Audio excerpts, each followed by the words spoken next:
Let's go now to Wang Jin for more on President Xi's speech at the BRICS summit. He's an associate professor at Northwest University in China. Thanks very much for joining us.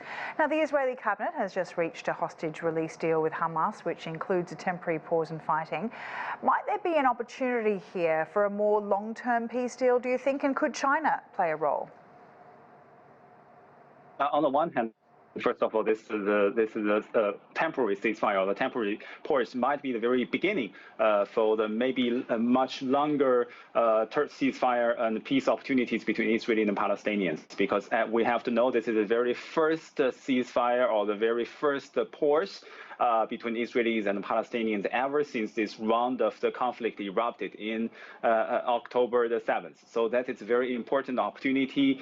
On the one hand, that both sides realize that they have the necessities to build the trust over each other on how to exchange the prisoners and detainees. And on the other hand, it is a very important achievement of the international society, mediation and negotiation and efforts between Israelis and the Palestinians to help them together to reach the kind of the pause or the temporary ceasefire. And so that is why we call it a very important beginning, because in the future, I think more and more international mediation efforts and negotiation efforts will continue to help maybe make this pause longer, to make the opportunities and the likelihood much higher for the Israelis and the Palestinians to make the peace opportunities greater.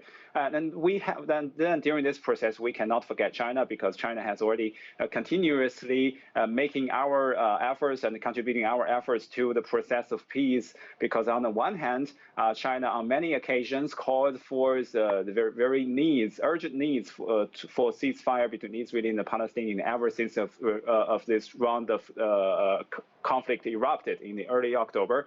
And on the other, especially, we have to know that China is now the rotating chair of the United Nations Security Council, and under the China's efforts and other, together with other international societies, the United Nations Security Council published the very first resolution ever since this round of the conflict. So and on the other hand, China continued. How does peace look to China? Xi Jinping called for a two-state solution, but some analysts say that ever since October the 7th, and this war has taken a very dark turn, and that the idea of a two-state solution is no longer possible. How does Beijing foresee a diplomatic situation where that could possibly happen?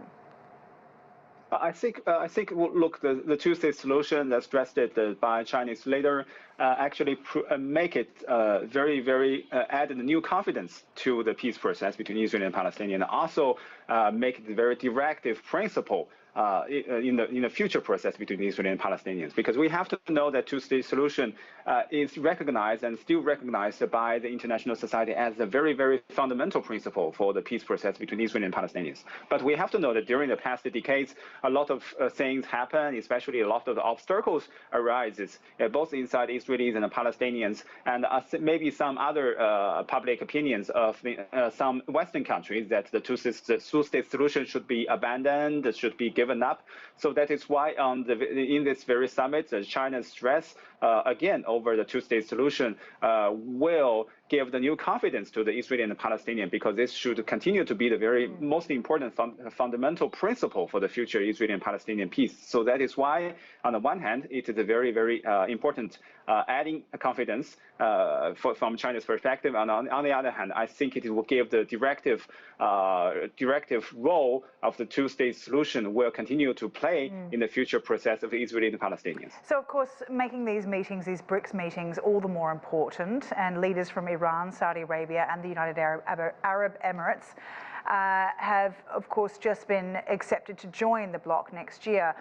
Now that they are invited to take part in these discussions, how does that impact the strategy, not just with BRICS as a whole, but how does it influence China's ideas and ideology around how they approach their strategy?